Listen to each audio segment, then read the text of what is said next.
sampai akhir hidupku. Assalamualaikum warahmatullahi wabarakatuh. Oke semuanya, perkenalkan saya Fauzan Habib Pratama dengan NIM 124100017. Pada kesempatan hari ini saya akan mempresentasikan presentasi saya yaitu tentang materi CPU scheduling yang mencakup algoritma FIFO, EJF, STCF, round robin, dan MLVK.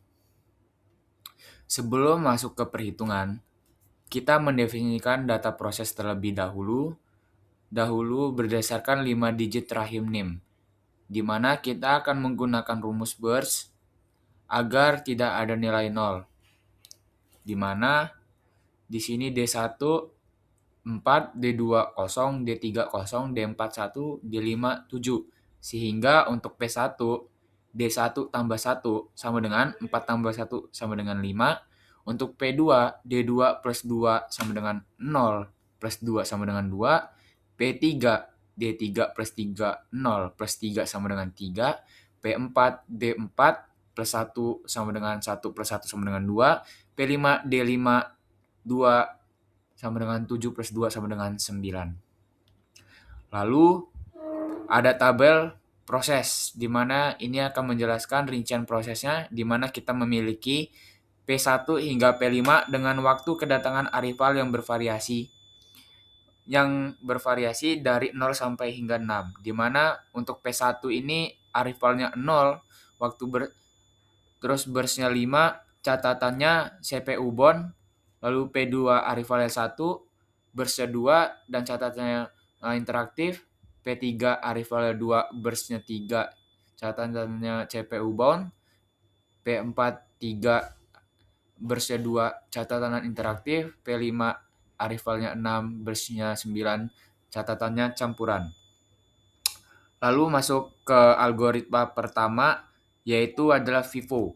Sesuai dengan namanya, proses yang datang pertama dilayani berdasarkan jam chartnya, di mana P1 berjalan selama 5 satuan, waktu diikuti P2 dan seterusnya hingga P5 selesai di waktu ke-21.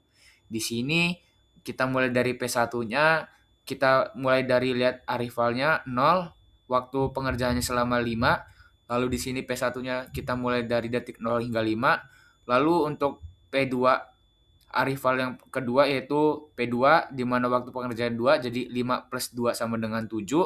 Lalu masuk ke arrival setelahnya yaitu P3, arrival kedua, di mana waktu pengerjaannya itu 3, 7 tambah 3 sama dengan 10.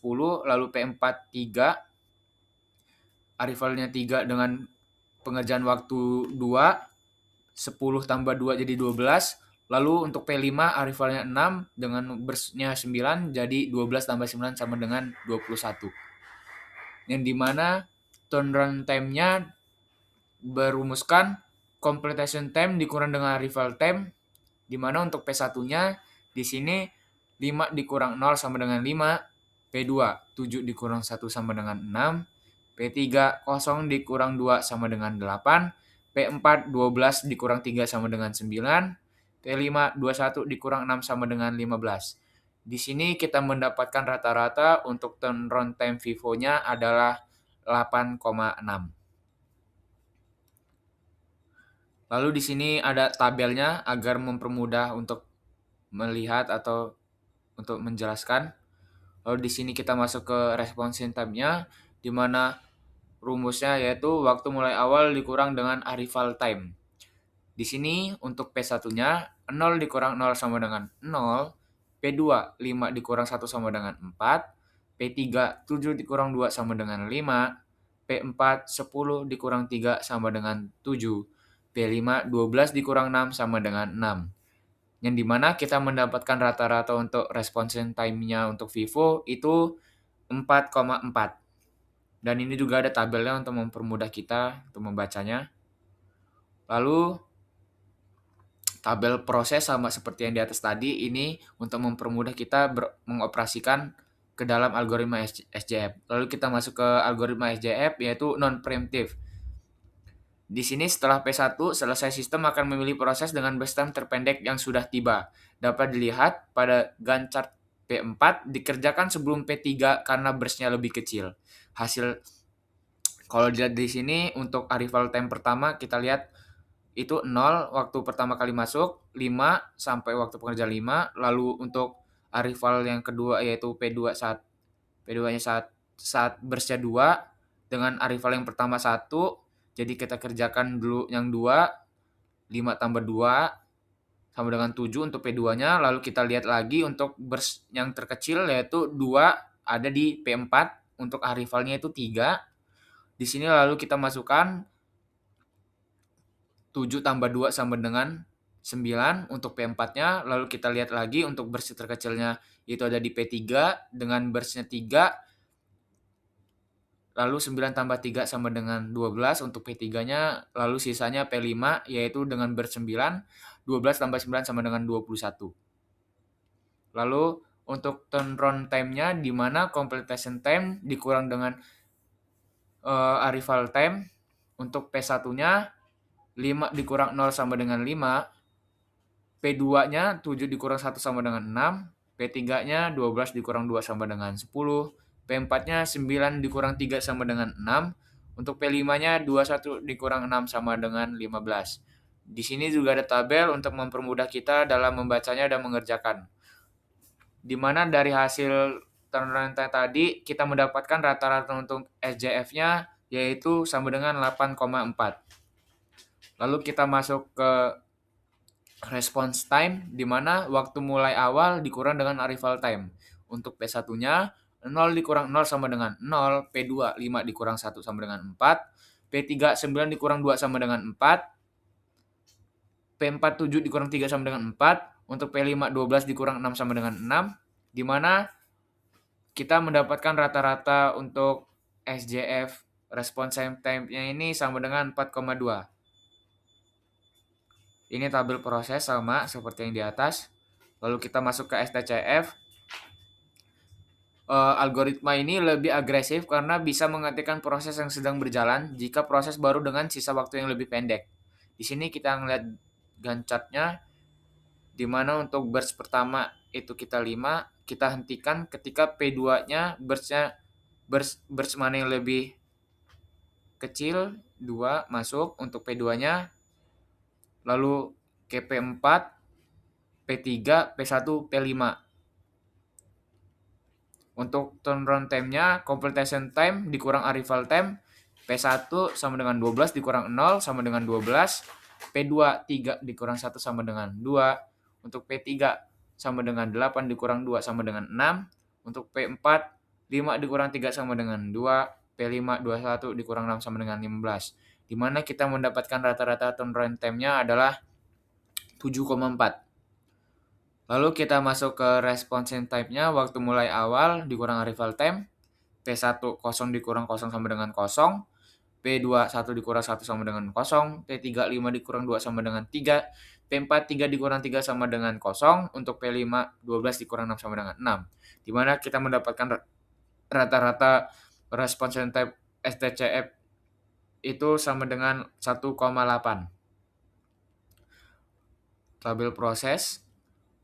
Lalu kita masuk ke round robin, yang dimana round robin ini sangat cocok untuk sistem interaktif. Setiap prosesnya diberi jatah waktu kuantum yang sama secara bergilir. Dimana untuk P1-nya 0 sampai 3, P2-nya 3 sampai 5, P3-nya 5 sampai 8, P4-nya 8 sampai 10, P1 lagi karena tadi untuk kuantumnya kita potong karena burst-nya hanya menerima kuantum 3. Di sini kita masukkan lagi untuk sisanya tadi P1 sisa 2, jadi 10 tambah 2 jadi 12, lalu sisanya P5 sampai 21. Untuk turnaround time round robin, ini rumusnya completion time dikurang arrival time, untuk P1 12 dikurang 0 sama dengan 12, P2 5 dikurang 1 sama dengan 4, P3 8 dikurang 2 sama dengan 6, P4 10 dikurang 3 sama dengan 7, P5 21 dikurang 6 sama dengan 15, yang dimana kita mendapatkan rata-rata turnaround time untuk round robin yaitu 8,8.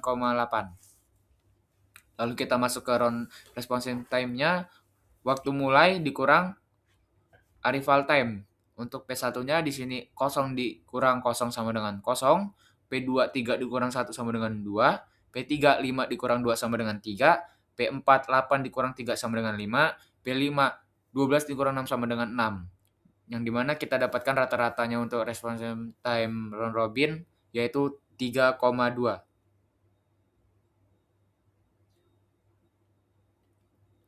Analisis dari hasil pengerjaan. Yang pertama, algoritma terbaik untuk meminimalkan turnaround time adalah STCF.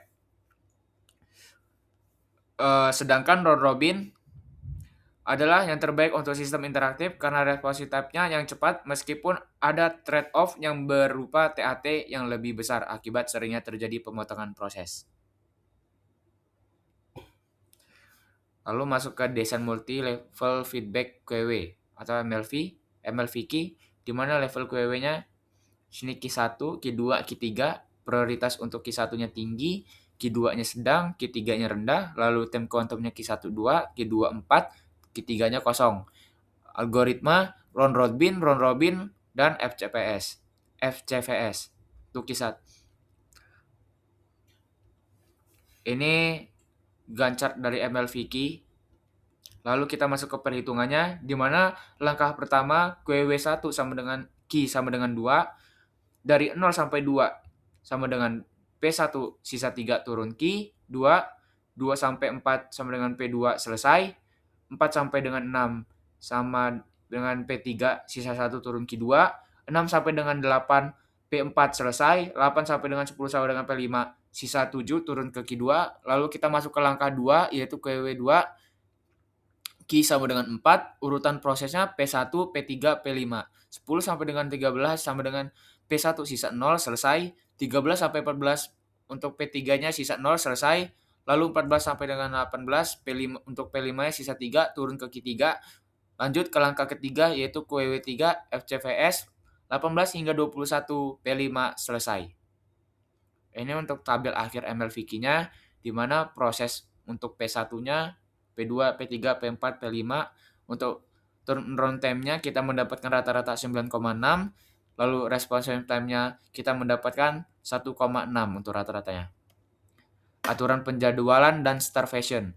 Aturan masuk. Semua pekerjaan baru memulai di Q1, Q1 memakai seluruh kuantumnya berarti CPU bound. Prioritasnya diturunin ke antrean di bawahnya jika ia melepaskan CPU lebih awal, I atau O interaktif, ia bertahan di levelnya.